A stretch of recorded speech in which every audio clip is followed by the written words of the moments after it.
बिस्मिल्लाहिर्रहमानिर्रहीम, अस्सलाम वालेकुम। मैं हूं ईसा नकवी। आज जुमा 27 जून है। इस वीडियो में बात करेंगे दो इंतहाई अहम और बड़ी डेवलपमेंट्स के बारे में। एक तो बड़ा ही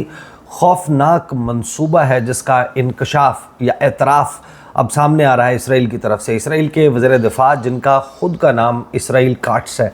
उन्होंने एक इंटरव्यू दिया और उस इंटरव्यू में उन्होंने इंकशाफ किया है और एतराफ़ किया है कि इसराइल का मंसूबा जितना ख़तरनाक नज़र आया इससे कहीं ज़्यादा ख़तरनाक था। और ये जो अमेरिका का या डोनाल्ड ट्रंप का चेहरा बड़ा अच्छा दिखाने की कोशिश की जा रही है कि डोनाल्ड ट्रंप जो है उन्होंने कोई किरदार अदा किया इस जंग के ख़ात्मे के लिए, दरअसल वो भी इस तमाम मामले में शायद किसी न किसी हद तक शरीक थे। एक तो ये बहुत बड़ी डेवलपमेंट हुई है और इससे ये भी अंदाज़ा होता है कि आने वाले वक्त में ये मंसूबा, जिसको फ़िलवक्त इसराइल ने कहा कि हमें मौका नहीं मिला, हम इसके ऊपर वरना अमल दरामद कर गुज़रते, तो इसका मतलब ये है कि आने वाले वक्त में किसी भी वक्त ये मंसूबा दोबारा एक्टिवेट हो सकता है। ये मंसूबा क्या है, तो इस हवाले से बात करेंगे। दूसरा, बहुत ही एक ख़बर जो है वो इस वक्त सर्कुलेट कर रही है कि जो अमरीकी सदर डोनाल्ड ट्रंप हैं, उनके सदारती मशीर स्टीव विक्टॉफ, उन्होंने ये दावा किया है कि बहुत जल्द कुछ ऐसे ममालिक के नाम सामने आने वाले हैं जो इसराइल को तस्लीम करेंगे और दुनिया दंग रह जाएगी कि ये ममालिक भी इसराइल को तस्लीम कर सकते हैं। और इसके हवाले से बड़ी चैमगोइयाँ चल रही हैं। तो कुछ लोग अंदाज़े भी लगाने की कोशिश कर रहे हैं। शाम के बारे में बात हो रही है, लेकिन कुछ इतलात ऐसी हैं जो मैं आपके सामने रखने जा रहा हूँ कि जिस वक्त ये जंग चल रही थी ईरान, इसराइल और अमेरिका, इनके दरमियान उस वक्त कुछ खुफिया मुलाकातें हो रही थी। अमेरिका में खुफिया मुलाकातें हो रही थी और वो मुलाकातें इन्हीं स्टीव विक्टॉफ के साथ हुई हैं। और वो मुलाकातें हुई हैं जीसीसी ममालिक की, जो गल्फ़ खलीजी ममालिक जिनको कहा जाता है, नॉट पर से जीसीसी, क्योंकि जीसीसी ममालिक वो हैं जिनके साथ जो पर्शियन गल्फ़ के खलीज फ़ारस के किनारे आबाद ममालिक हैं। इनमें ओमान शामिल है, इनमें मुत्तहिदा अरब अमारात है, इनमें बहरीन है, इनमें सऊदी अरब है, इनमें कतर है, इनमें जो है वो कुवैत है। इराक़ भी उसी मकाम पर वाक़ है, लेकिन इराक़ को जो है वो इराक़ मेंबर नहीं है गल्फ़ कोऑपरेशन काउंसिल का। बहरहाल जीसीसी ममालिक की मुलाकातें जो हैं वो स्टीव विक्टॉफ के साथ चलती रहीं। अब इसमें ज़ाहिर है कि दो ममालिक तो ऐसे हैं जिन्होंने ऑलरेडी इसराइल को तस्लीम किया है। उनके साथ अब्राहम अकॉर्ड्स जो हुए थे 2020 में,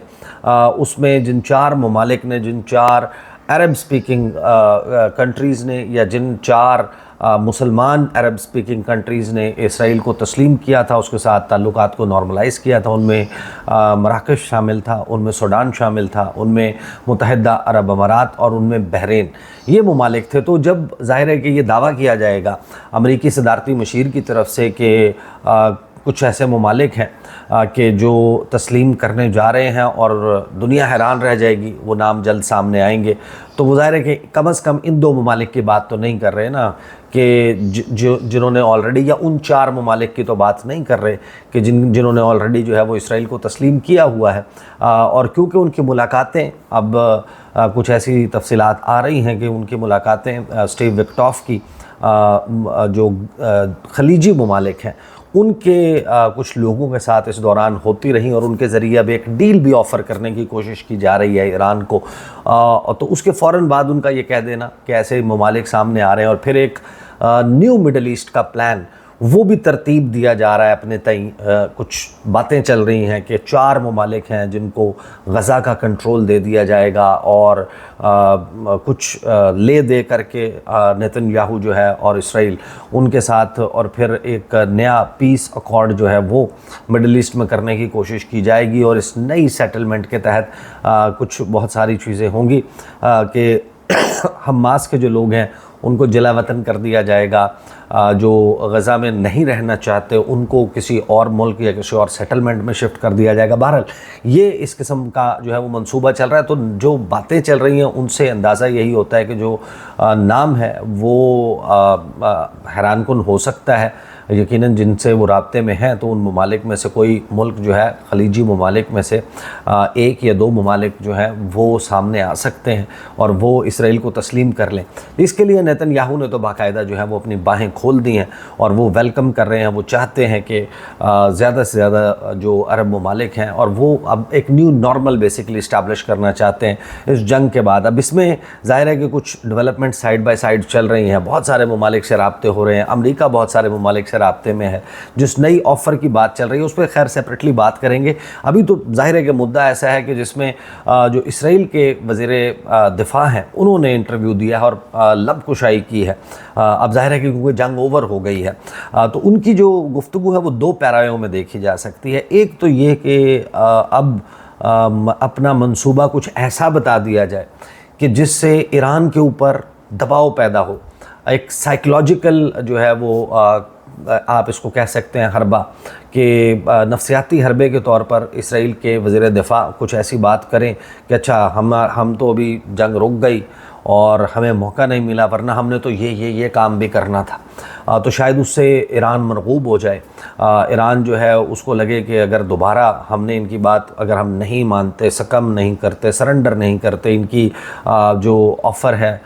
एक पेशकश है, उसको कबूल नहीं करते, तो हो सकता है कि अगली लड़ाई में ये वाकई इस मंसूबे पर अमल दरामद कर दें, तो शायद ये दबाव ढालने के लिए भी हो सकता है। दूसरा ये ज़ाहिर है कि इसमें बाकायदा अपने जो वॉर ऑब्जेक्टिव्स हैं उनको एलानिया तौर पर सामने लाने के लिए भी ये दोनों पॉसिबिलिटीज़ हो सकती हैं। तो अभी ज़ाहिर है कि इसका जो रिप्रोड्यूस किया जा रहा है इंटरनेशनल मीडिया की तरफ से इस इंटरव्यू को, जो इज़राइल काट्स उन्होंने दिया है, कि उन्होंने तो बड़ा क्लियरली कहा है कि we wanted to eliminate Khamenei, यानी हम सैयद अली खामनाई को मारना चाहते थे, शहीद करना चाहते थे, ये उन्होंने दावा किया। और फिर हैरानकुन तौर पर वो ये कहते हैं कि इसराइल को ग्रीन लाइट अमेरिका की तरफ से मिल गई है कि ईरान को दोबारा अटैक करे अगर वो अपने न्यूक्लियर प्रोग्राम को जारी रखता है। अब ये भी ज़ाहिर है कि एक मुअम्मा बना हुआ है कि एक तरफ आप ये दावा करते हैं जारी रखता है और न्यूक्लियर कि आपने ईरान की, यानी ये अमेरिका का, अमेरिकी सदर डोनाल्ड ट्रंप का, अमेरिकी वज़ीर दिफा पीट हेगसेथ, उनके जो है वो जो उनका महकमा ख़ारजा है, फिर वाइट हाउस है, उसके बाद अमेरिकी सदर ख़ुद हैं, फिर बेंजामिन नेतन्याहू हैं। एक तरफ ये लोग गला फाड़ फाड़ कर अपने लोगों को बता रहे हैं कि हमने तो ऑब्लिटरेट कर दिया है ईरान का जो जौहरी प्रोग्राम है, और कई साल के लिए ईरान की कमर तोड़ दी है कि वो इस मंसूबे पर अमल दरामद नहीं कर सकता। एक तरफ तो ये दावा है और दूसरी तरफ ये कह रहे हैं कि आप अगर अपना प्रोग्राम जारी रखते हैं, अगर वो प्रोग्राम सिरे से मिटा दिया, अगर आपने तमाम nuclear scientist with the knowledge, आपने जिनके पास ये सारा इसके बारे में इल्म था, आप कहते हैं कि आपने उनको एलिमिनेट कर दिया, आप ये कहते हैं कि आपने उनकी जोहरी तनसीबात को तबाह कर दिया, आपने उनकी एनरिच्ड यूरेनियम जो है उसको तबाह कर दिया। जब ये आप दावा कर रहे हैं और ये कह रहे हैं कि इसके ऊपर CIA की रिपोर्ट भी है, इंटरनेशनल एटॉमिक एनर्जी एजेंसी की असेसमेंट भी है, और उसके मुताबिक हम ये कह रहे हैं, और इससे बड़ा तो अटैक आज तक दुनिया की तारीख़ में दुनिया की कोई फ़ौज नहीं कर सकी। एक तरफ तो ये दावा और दूसरी तरफ ये बात है कि ईरान जो है उसको ऑफ़र भी की जाए कि आप अपना न्यूक्लियर प्रोग्राम बंद कर दें, जारी ना रखें। बहरहाल जो इन्होंने अपना इंटरव्यू दिया उसमें कुछ ऐसी तफसीलात भी सामने रखी हैं जो बड़ी हैरान कुन है। Israeli defence minister Israel cuts जो हैं वो ये कहते हैं कि उनका मुल्क जो है यानी इसराइल वो कत्ल करना चाहता था सुप्रीम लीडर ईरान के सैयद अली खामनाई को इस 12 रोज़ा जंग के दौरान, जो कि अब जिसका ख़ात्मा जो है वो सीज़ फायर के तौर पर हो चुका है। काट्स ने जो इंटरव्यू दिया है उन्होंने कहा कि इज़राइल को परमिशन की ज़रूरत नहीं थी अमेरिका से कि वो इजाज़त मांगता कि हमने जो है वो सैयद अली खामनाई को जो है हम टेक आउट करना चाहते हैं। ज़ाहिर है कि आपको पता है कि इससे पहले मीडिया रिपोर्ट्स आई थी कि ये ऑप्शन ऑन द टेबल या ये बात ऑन द टेबल आई थी और अमेरिका ने वीटो कर दिया था, इसको अमेरिका ने मना कर दिया था इसराइल के वज़ीर आज़म बेंजामिन नेतन्याहू को कि नहीं इस नहज तक न जाना, या थ्रू CIA मोसाद जो है उसको कन्वे किया गया था या किसी और चैनल के ज़रिए। बहरहाल ये बात चली थी कि अमेरिका ने जो है वो वीटो कर दिया, ये प्लान जो है वो मौजूद था। अब इस तमाम रोलर कोस्टर राइड को देखते हैं तो आपको फ्रॉम डे 1 ये अंदाज़ा होता है कि बिल्कुल ऐसा मंसूबा ہو بھی سکتا تھا، لیکن آن دا فلپ سائڈ سید علی خامنائی کی جو فالوئنگ ہے اس کو ذہن میں رکھتے ہوئے یہ بھی ہو سکتا ہے کہ واقعی ایسا نہ ہو، اور اب اس منصوبے کا بتایا جانا شاید یہ ایک دباؤ ڈالنے کی ایک کوشش وہ ہو سکتی ہے۔ اس میں پھر آگے الجزیرہ جو ہے وہ کوٹ کرتا ہے کہ اسرائیلی جو وزیر دفاع ہیں انہوں نے کہا کہ ہم یہ چاہتے تھے کہ سید علی خامنائی کو ہم مار دیں، but there was no operational opportunity, کہ ہمیں ایسا موقع ہی نہیں ملا۔ ہمارے آپریشنز کے دوران، یعنی موساد کی پینیٹریشن کے اوپر تو سارے بات کر رہے ہیں کہ ایران میں اتنا ڈیپلی پینیٹریٹڈ ہے موساد اور اس کے ایجنٹس کا نیٹ ورک، کہ اس نے ان کے بڑے بڑے کمانڈرز کو ان کو معلوم تھا وہ کہاں پر موجود ہیں، کس اپارٹمنٹ میں موجود ہیں، کس بلڈنگ میں موجود ہیں، اس کے کس کمرے میں موجود ہیں، اس کمرے میں اس وقت وہ اپنے بستر پر سو رہے ہیں یا نہیں سو رہے، یہاں تک کی انٹیلیجنس تھی۔ تو اس کی بنیاد کے اوپر آپریشن نارنیا جو ہے وہ کیری آؤٹ کیا گیا۔ تو ظاہر ہے کہ اگر وہ نیٹ ورک موجود بھی تھا تو اس کا ایکسیس کم از کم وہاں تک نہیں تھا، سید علی خامنائی تک نہیں تھا، کیونکہ اسرائیلی وزیر دفاع کہہ رہے ہیں کہ ہمیں آپریشنل اپرچونٹی، ہمیں یہ موقع نہیں ملا، ورنہ ہم یہ کر گزرتے۔ انہوں نے اسرائیل کا جو چینل 13 ہے اس کو یہ انٹرویو دیا ہے۔ پھر آگے انہوں نے کلیم کیا، دعویٰ کیا کہ سید علی خامنائی کو یہ معلوم تھا، پہلے سے معلوم تھا کہ ان کی جان لینے کی کوشش کی جائے گی، یہ منصوبہ زیر غور ہے، لہٰذا he went underground to very great depths, کہ وہ بالکل ہی زیر زمین چلے گئے تھے، یعنی کہ ان کا تعلق، ان کا رابطہ جو ہے وہ مکمل طور پر ٹوٹ گیا تھا، اور وہ ایک ایسے محفوظ مقام پر موجود تھے جس کی کسی کو بھی خبر نہ تھی۔ پھر وہ یہ کہتے ہیں کہ ایون دعویٰ کرتے ہیں اسرائیلی وزیر دفاع کے سید علی خامنائی نے اپنا رابطہ ان کمانڈر سے بھی توڑ لیا تھا جو اسلامک ریولوشنری گارڈ کور IRGC جو پاسداران انقلاب ہیں، ان کے نئے لیڈرز جو آئے تھے ان کے ساتھ بھی اپنا رابطہ ختم کر لیا تھا۔ جب جو فرسٹ ویو تھا اٹیک کا، اس میں ان کی لیڈرشپ کو جو ہے وہ شہید کیا گیا۔ اب یہ ظاہر ہے کہ یہ بات اور یہ دعویٰ کرنا ہے، اس کی بھی ایک وجہ یہ ہو سکتی ہے کہ وہ یہ چاہتے ہوں کہ ایرانی قوم کو یہ پیغام جائے کہ آپ جس لیڈر کے پیچھے چل رہے ہیں وہ تو اپنی جان بچانے کے لیے ان لوگوں سے بھی رابطے میں نہیں تھا جو دراصل یہ جنگ لڑ رہے تھے، لہٰذا یہ میسیج بھی دینا مقصود ہو سکتا ہے کہ سید علی خامنائی کے حوالے سے یا ان کے رول کے حوالے سے یا ان کی ایک presence as a spiritual leader, ایک روحانی پیشوا کے طور پر بھی ان کی پریزنس جو ہے اس کو انڈرمائن کیا جا سکے، یہ بھی ایک اس کی جو ہے وہ وجہ ہو سکتی ہے۔ بہرحال جو الجزیرہ ہے وہ اس کے اوپر لکھتا ہے کہ سید علی خامنائی جو ہیں وہ اس دوران جنگ کے دوران اپنے ویڈیو پیغامات جاری کرتے رہے، اور اس قسم کا کوئی ثبوت موجود نہیں ہے کہ جس سے اس بات کی تصدیق ہو سکے کہ ان کا رابطہ اپنے جرنیلوں کے ساتھ جو اس جنگ لڑ رہے تھے ان کے ساتھ نہیں تھا۔ پھر ساتھ میں تبصرہ کرتا ہے الجزیرہ کہ سید علی خامنائی کو شہید کرنا، مار دینا would have been a major escalation in the conflict، کہ جنگ کو، اس لڑائی کو اس نہج پر لے جا سکتا تھا کہ جس کا کسی نے گمان نہیں کیا۔ Besides being the de facto leader of the state in Iran, کہ ظاہر ہے کہ وہ ایران میں ایک ہیڈ آف اسٹیٹ کا درجہ، اگرچہ وہ صدر ہوتے ہیں، صدر مملکت ہوتے ہیں، لیکن یہاں پر دراصل تو وہ تمام پاورز جو ہیں وہ سید علی خامنائی کے پاس ہیں، لیکن اس کے علاوہ جو سید علی خامنائی ہیں وہ سپریم لیڈر جو ہیں وہ ایک روحانی اتھارٹی کا درجہ بھی رکھتے ہیں for millions of Shia Muslims across the world, جو کروڑوں شیعہ ہیں پوری دنیا میں، ان کے لیے بھی ایک روحانی پیشوا کا درجہ رکھتے ہیں۔ تو Israeli prime minister Benjamin Netanyahu اور US پریزیڈنٹ ڈونلڈ ٹرمپ دونوں نے یہ بات بارہا جو ہے وہ سجیسٹ کی اس جنگ کے دوران کہ یہ جنگ جو ہے، اس جنگ کے نتیجے میں رجیم چینج ہو سکتا ہے، اور ہو جائے تو کیا مذائقہ ہے، یہ بات جو ہے وہ ان دونوں نے کی۔ لیکن پھر حیران کن طور پر Donald Trump ended up seeing, جب یہ کانفلکٹ ختم ہوئی، کہ میک ایران گریٹ اگین، کہ دوبارہ سے ایران کو جو ہے وہ ایک عظیم ملک بنائیں۔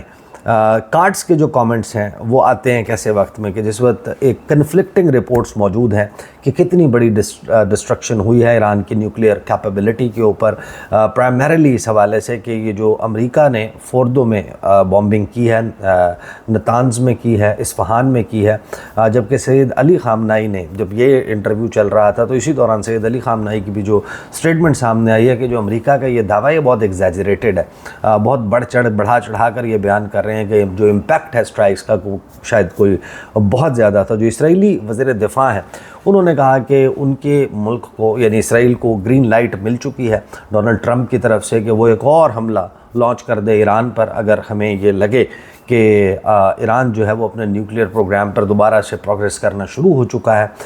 پھر وہ یہ ساتھ ہی کہتے ہیں کہ I do not see a situation where Iran will restore the nuclear facilities after the attack, کہ مجھے لگتا نہیں ہے کہ ایران جو ہے وہ اپنا جوہری منصوبہ دوبارہ سے چالو کرے گا یا چلائے گا ان اٹیکس کے بعد۔ For his part Nitin Yahoo نے جو سٹیٹمنٹ دیا جمعرات کو ہی، انہوں نے کہا کہ جو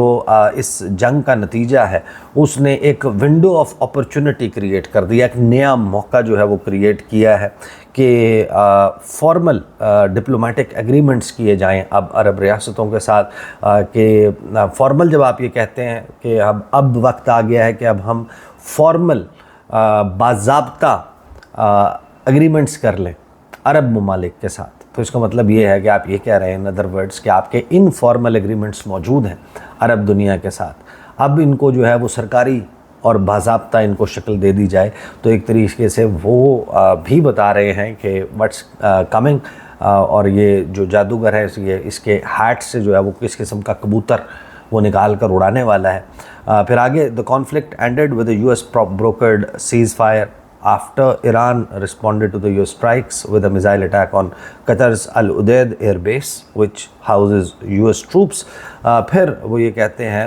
نیتن یاہو کا سٹیٹمنٹ آتا ہے کہ we have fought with determination against Israel and achieved a great victory، کہ ہم نے ایک بہت بڑی جیت جو ہے فتح حاصل کی ہے، اور اس فتح نے ہمارے لیے راستہ کھول دیا ہے کہ اب ہم ڈرامیٹیکلی بڑھائیں اپنے پیس اکارڈز کو۔ اپنے ویڈیو ایڈریس میں نیتن یاہو نے یہ کہا ابراہم اکارڈز کا ریفرنس دیتے ہوئے، جس نے مختلف عرب ممالک میں یعنی 4 بیسیکلی ممالک ہیں جن کے ساتھ تعلقات نارملائز کر دیے۔ ایران نے بھی دوسری طرف الجزیرہ کہتا ہے کہ جنگ میں جیت کا اعلان کیا ہے کہ ہم نے اسرائیل کے جو آبجیکٹیوز تھے کہ انہوں نے تہران کا جو نیوکلیئر پروگرام ہے، بیلسٹک میزائل پروگرام ہے، ان کو ختم کرنا ہے، وہ آبجیکٹیوز اچیو نہیں ہوئے، اور ہم نے مجبور کر دیا نیتن یاہو کو کہ اپنے حملوں سے اس قدر اس کو ڈرایا کہ وہ اس ڈسٹرکشن کو دیکھ کر سیز فائر کرنے پر مجبور ہو گیا۔ تو یہ اس وقت ظاہر ہے کہ 2 بڑی خبریں چل رہی ہیں، اور ساتھ میں یہ بھی کہ پاکستان کے ساتھ بھی کچھ رابطے جو ہیں وہ امریکہ کے بار بار چل رہے ہیں، وہ ممکنہ طور پر کس وجہ سے ہو سکتے ہیں۔ پھر جو ایران کو کی جانے والی پیشکش ہے اس کی جزیات بڑی اہم ہے، اس پر بھی انشاءاللہ میں آنے والی ویڈیوز میں بات کروں گا، اور ساتھ میں پاکستان کے وزیر دفاع خواجہ آصف، ان کے اور راجناتھ کے درمیان جو معاملہ ہوا تو وہ بھی بڑا دلچسپ تھا، وہ بھی دیکھنے سے اور سننے سے تعلق رکھتا ہے، اس پر بھی انشاءاللہ آنے والی ویڈیوز میں بات کروں گا۔ اب تک کے لیے اتنا ہی، اجازت دیجیے، اللہ حافظ۔